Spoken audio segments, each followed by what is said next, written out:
C'était il y a presque un an, le jeudi 14 mai, à 14h14 et 14 secondes. Après avoir couru la route du Rhum, le skipper poitevin Christophe Souchot arrivait sur son île d'Aix d'adoption et signait un exploit inédit dans l'histoire de la course au large, une transatlantique avec un équipage de marins novices et en situation de handicap. C'est un peu miraculeux, non, tout ça?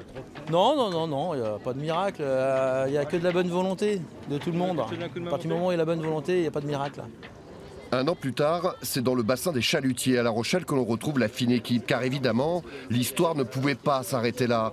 Céline Renard, malvoyante, avait fait la première étape de l'aventure de la Guadeloupe aux Bermudes. Et depuis, elle n'avait qu'un rêve, reprendre le large. Un sentiment de liberté qui est rare, qui est très rare.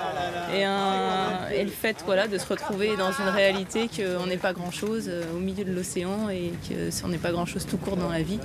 Et du coup, vraiment de retrouver l'instant. Et ça a été extraordinaire.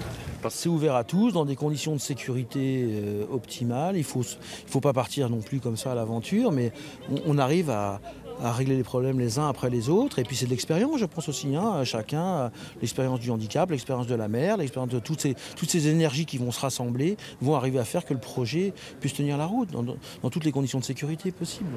Cap Andy, c'est le nom de l'association qui désormais préside aux destinées du Socris 9, ce voilier de 12 mètres qui continuera donc à offrir l'expérience de la voile hauturière à tous les publics.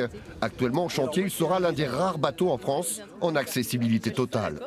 Faire en sorte que nos déplacements puissent se faire dans de bonnes conditions, avec un plancher sur tout l'ensemble du carré, des mains courantes pour pouvoir se déplacer, pour pouvoir aussi monter et descendre entre le carré et le cockpit, et après dans le cockpit de pouvoir participer aux manœuvres du bateau, donc la barre, les winches, les taquets, donc pouvoir accéder à tout ça. Évidemment, l'association est à la recherche de partenaires, de mécénats et d'adhérents bienfaiteurs pour faire vivre son rêve. Première navigation prévue en mai prochain vers la Bretagne. À bon entendeur, salut!